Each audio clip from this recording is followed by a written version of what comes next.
Good evening, Cox fans, and welcome here to Season 3, Episode 3 of Sports Talk with Rags. And tonight here we are talking Cox baseball here with the head coach of Cox varsity baseball, Matt Ittner. Matt, how you doing this evening? Doing well, Mark. Thanks for having me on. Appreciate it. Sure, no problem. And hey, let's get to the chase. I know that college is getting ready to start. I know that the professionals, pitchers and catchers, but are getting ready to report to spring training. And I see on Twitter that off season workouts here for Cox baseball looks like to build team camaraderie here during the off season. Yeah, no, we're definitely excited. It's coming up here pretty quick, as we all know. Here in the next couple of weeks, we'll be officially kicking off. But our guys have been working hard over the last year, and probably some of the stuff that you see is our Iron Falcon Challenge that we do every winter time, which is a really cool event that the guys definitely are excited for each year. And we actually enter our last day tomorrow. So we'll crown a champion tomorrow after the competitions. And then we take them out to a championship lunch on Saturday, and we get them a championship T-shirt and stuff like that. So yeah, it's a really cool event. It kind of starts to move that needle from training mode to compete mode. Because as we all know, Right. you can train all you want, and that stuff's important, but your ability to compete and compete as a group is ultimately going to determine, how successful you are come springtime. Right. Yes. And how is it? Not only are you leading a varsity baseball program, but you're leading a baseball program that you grew up in yourself. Yeah, obviously. So how's that?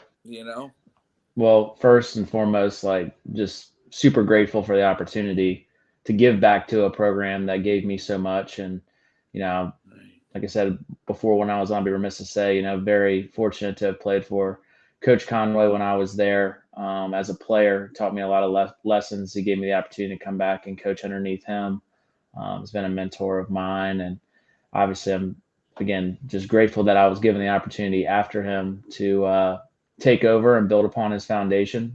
He left me in great hands with the facility and just where he got the program over his time. So yeah, it's special. It's something that every day when I step out there, I try not to take it for granted, and I want to make it a better experience than it was for myself. So each year we just try to make it a little bit better, and that's what we talk about with our guys: is leave it better than you found it.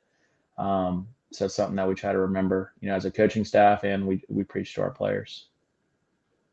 Yeah, and I know when I helped roll in there from 14 to 18, we would scrimmage you guys, and then we were definitely group 6, but a few years back, a lot of beach schools, went down to 5 based on enrollment, and just the group 5 there in baseball.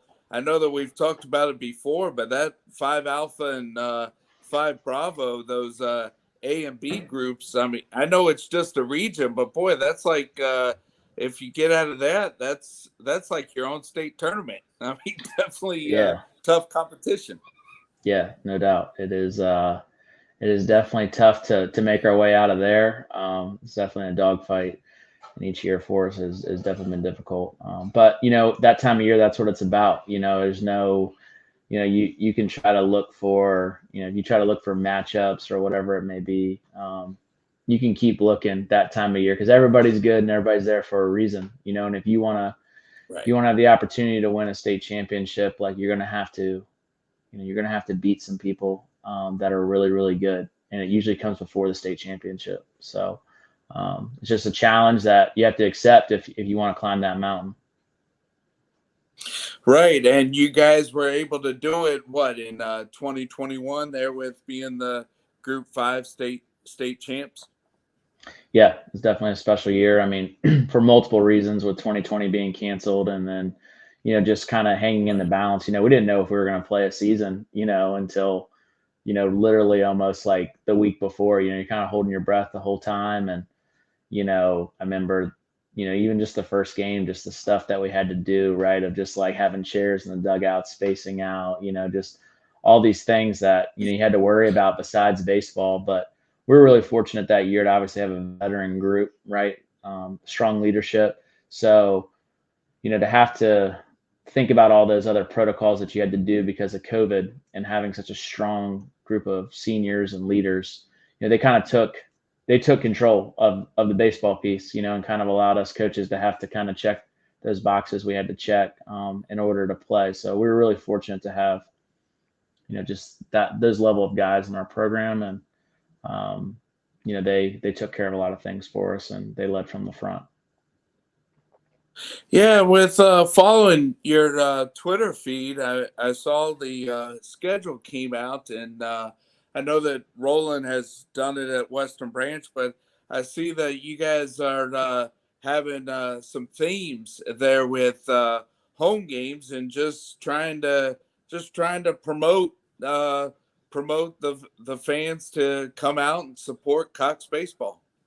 Yeah, no doubt. I mean, definitely jealous of Roland and Chesapeake schools because they get to start later than us, and they have the lights and definitely can make it a little bit more of an event and an atmosphere. Unfortunately, we're pigeonholed to 4 o'clock games on the beach because not all of us have lights. But ultimately, like you said, like what we want to try to do is we want to try to promote the game of baseball, right? We want to try to drive people out to our park. We want to make sure that our game is growing in the right direction, and I think a lot of that has to do with just making sure that our youth feeder pattern kids can get out there and see these guys play. Try to make an effort to go to elementary schools and read. We try to get involved in the middle school level when it comes to extra camps and trainings. But we want those youth players to then be able to come out and see those our guys perform on the field, right, and kind of connect those dots. And we want them to see like those guys that are mentors to them, possibly, down at the elementary school level, that one day they want to come play for Cox baseball. And I think when you can instill that in younger people in general, right, when they have something that they're kind of working towards, right, like they tend to make better choices, right? They tend to be dedicated, committed to the right things. And if we can do that, then ultimately we're creating a positive, chain of events in our community. Right, and I know with doing this platform and having other high school coaches and even some college coaches come on, I mean, especially today, versus when you and I were growing up. I mean, you're also, teaching your players to win in the classroom, and once you leave high school, if you are able to play at the next level, that's great. But, are you able to, do you want to go to college? Do you want to be responsible with the workforce? So, being a head coach, wins and losses or wins are nice, but, also you're there as a mentor to lead your kids into the game of life. Yeah, yeah, definitely want to win in the game of life first, right? And I think you hit the nail on the head with Right. some of those comments that you made, and just ensuring that, you know 99.9% of our guys are going to go pro in something other than baseball, right? At some point in their life, right? And hey, if we're able to produce some pro players, like that's awesome, but that's not going to be the majority of our guys. But what we do want to do is, like you said, we want to prepare them for life after baseball. And I think we can all agree that there's a power in playing team sports, right? Like you see it every day as an adult, right? You can run into people and you can kind of tell, like, hey, this person, like they played on a team at some point, like they understand, they value, that sometimes you have to sacrifice for the greater good, right? That there's worth in being a really good teammate, and being positive, being an encourager, right? Also, if you have to at some point maybe be an enforcer and have some tough conversations and be accountable. So I think all those skills that you learn with playing a team sport like really transcend into your life to help you make a become a better father, husband, employee, employer. So ultimately, we want to make sure that we're winning that game, first, and then obviously, hopefully, we can take care of the scoreboard as well. Right, right, and let's see. So with 2023, right upon us, I do know. I think you guys do come to Western Branch there on March 9th to do a nine inning scrimmage, and I know that you and Roland have gone back and forth. One year you guys come our way, the other year we go out there. But what's I know also with the Commonwealth Classic there at the start of April, there with you guys being part one of the four public schools, that there's also going to be four private schools. So just talk about some highlights here of the 2023 regular season for you guys.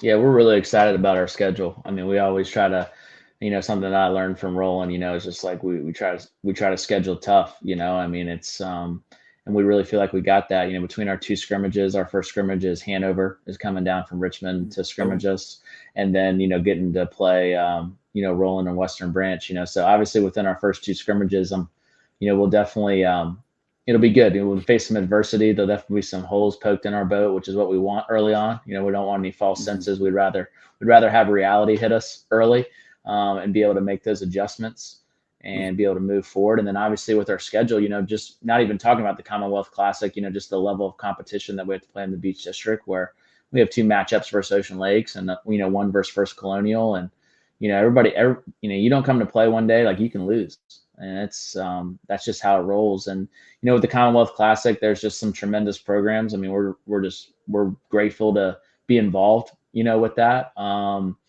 And just some tremendous coaches and programs. I mean, all those guys Yeah. run top level programs. Gotten to know Mark Wright a little bit from Freedom South Riding, and he's a phenomenal Mhm. coach. And you have Micah up at Highland School, which they're incredible. Tyler Kane at Hanover, is a good friend of mine. I mean, Billy Wagner at Miller School. I mean, you can go on. Pat at Greenbrier. I mean, it's Josh at Mills Godwin, and you got Sean and Benedictine. I think I've named them all. Hopefully, I didn't mean to.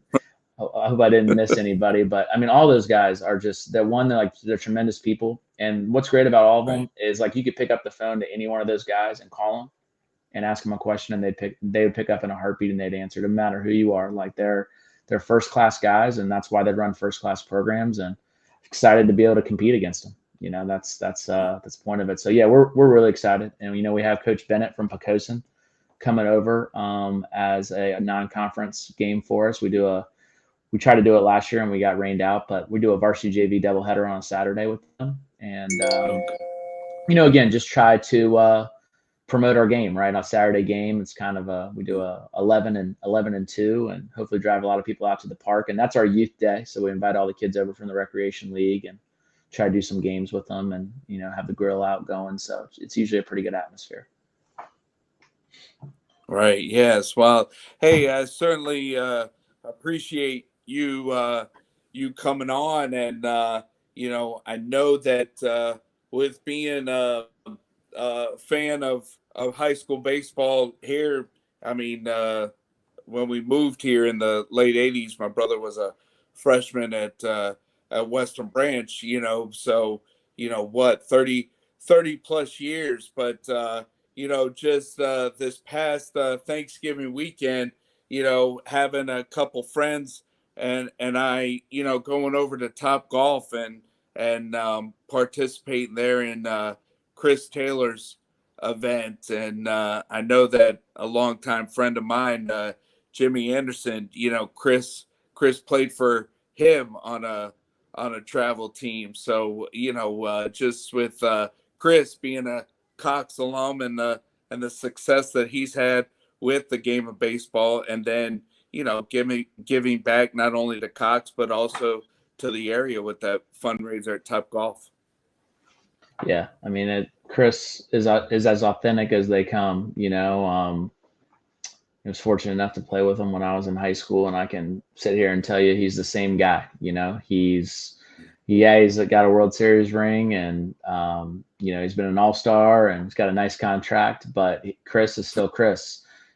Chris will do anything for you, and he cares about our program. It's something that's important to him. He stays up with us. When we get into the season, like, we'll get texts from him about when we, we have a good win or whatever it may be, he cares. He makes a point to keep a pulse on the program, and then Right. obviously like using this platform just to better people's lives, right? Like that's very evident in what he does with his work with CHKD, Rock Solid Foundation, his event at Top Golf, and he did one out in California this year. And he's always looking for opportunities to to continue to kind of spread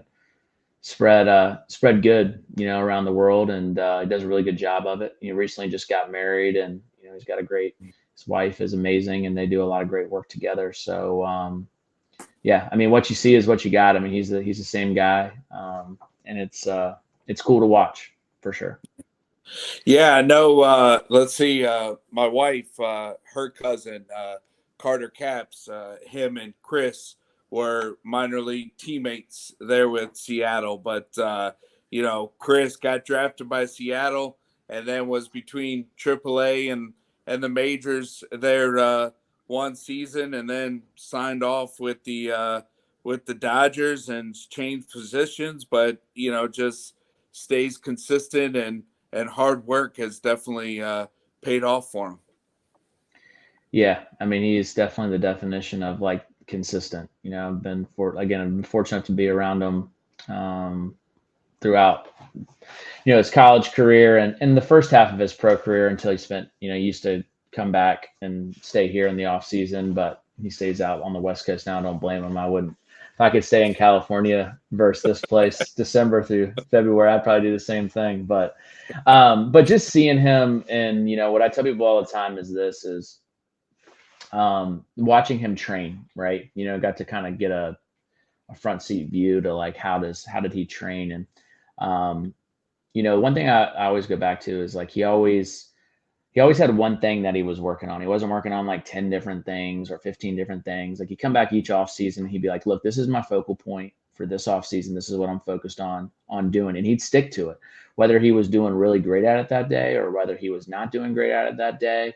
Like he was so committed to that one thing. And that's so hard to do, right? That's hard to do in life, right? Is like we all like have these goals and aspirations, right? And we tend to get sidetracked but maybe based off of your feelings or how you're feeling that day, never mattered to him. Like he was very, you could just tell he had this sense of like this sense of commitment to whatever it was that the organization or his hitting instructor wanted him to change that off season, and he was going to get it done. He's a very he's kind of a quiet, reserved guy, but like there's a fire inside him that it burns, and it burns pretty bright, like when you get to know him. Like and that's how he's gotten to the positions that he's in, right? Is he's kind of played with that chip on his shoulder, at every level. Like he always said, like there was plenty of people that said he wouldn't make it, and Right.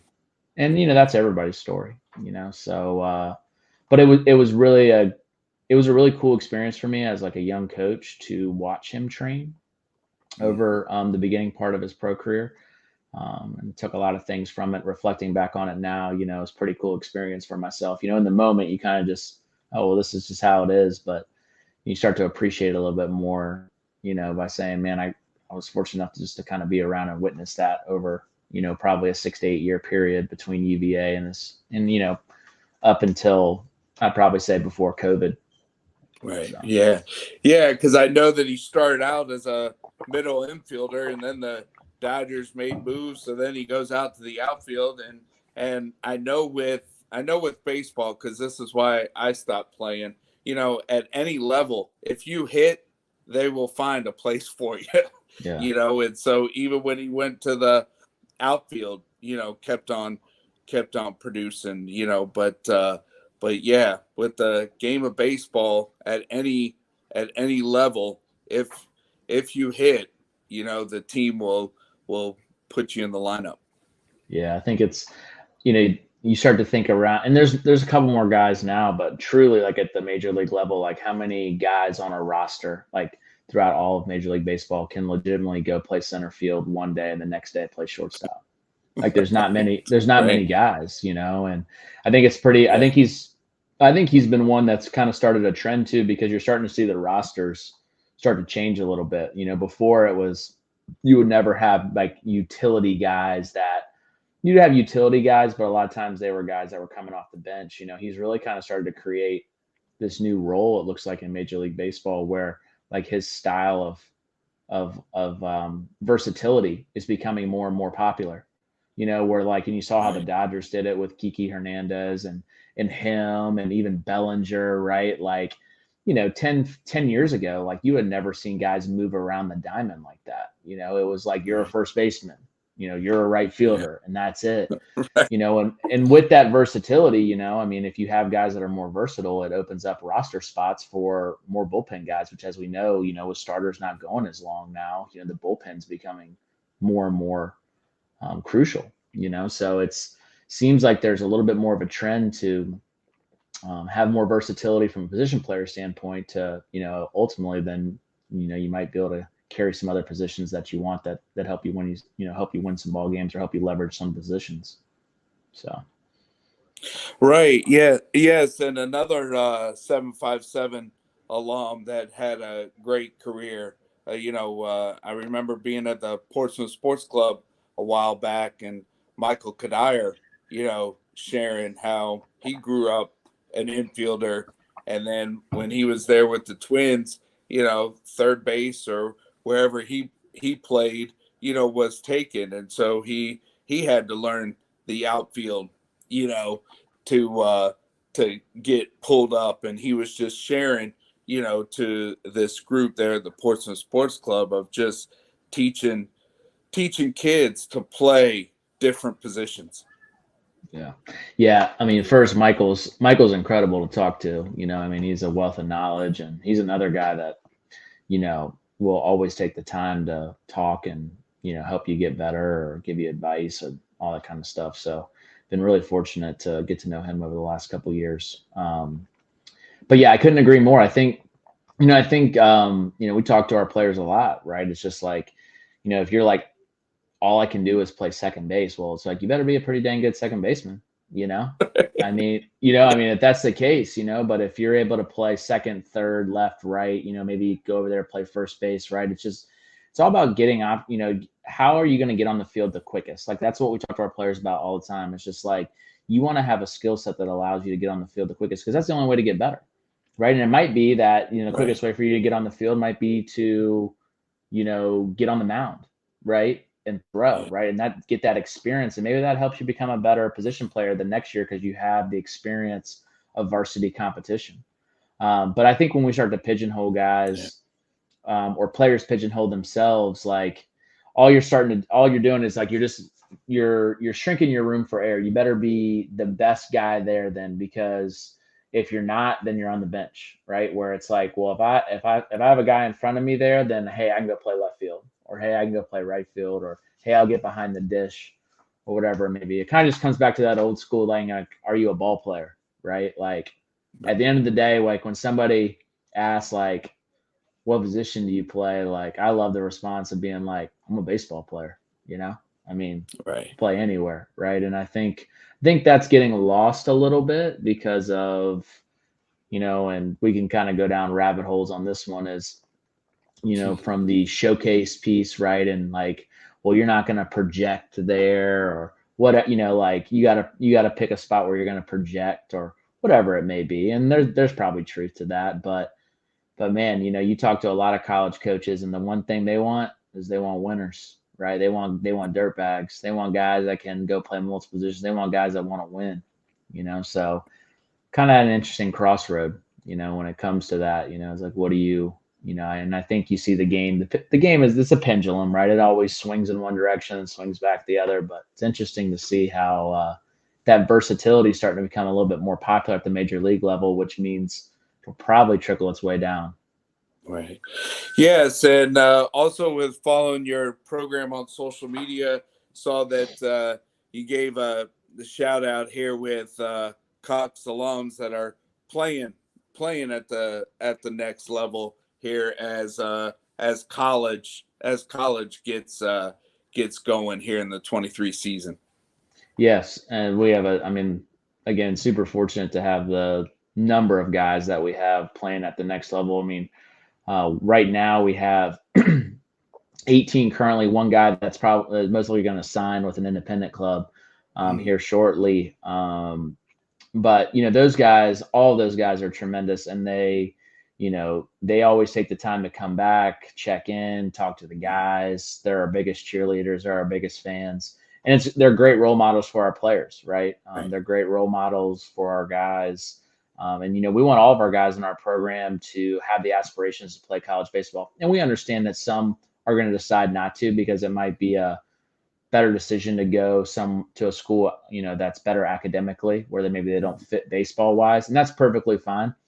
But we do tell our guys, like, we're going to train everybody like they're going to play college baseball. right, That's our mentality. And what's cool now is on a Saturday, here starting in a week, right, is you can turn on ESPN Plus, and yeah, there's probably gonna be a Falcon Boy playing somewhere, on there, for our guys, which makes it a lot of fun to watch those guys.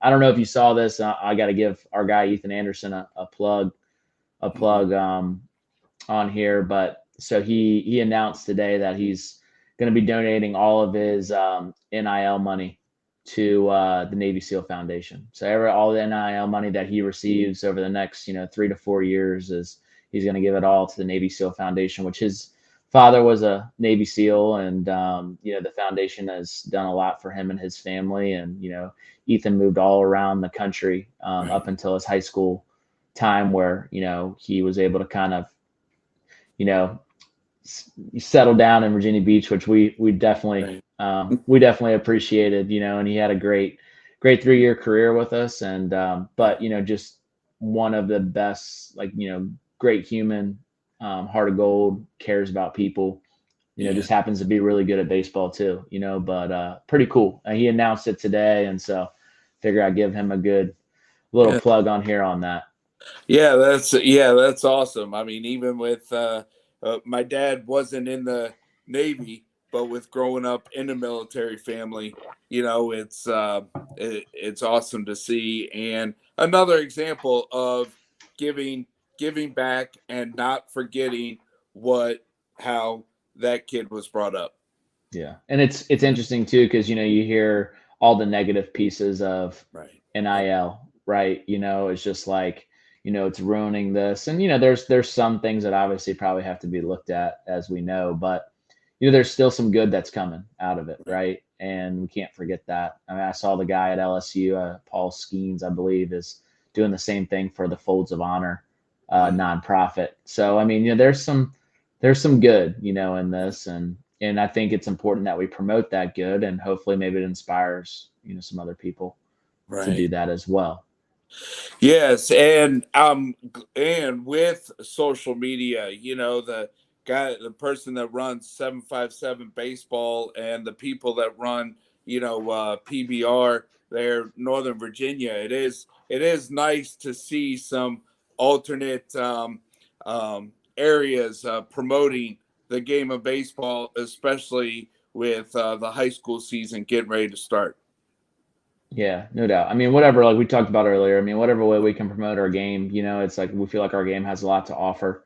Um, and the reality is, you have football and you have basketball, and there, and then spring comes around and it seems like it, sometimes a little light on when it comes to baseball, and with that, it's just like we can't make excuses. We got to find platforms, like, kudos, and to what you do, and Thank with your episodes, and with your podcast to help promote our game, and getting coaches on and talking about their programs. It's important. I think there's a lot of good things that are going on. I just think sometimes we don't necessarily have the platform to reach maybe the audiences that we could.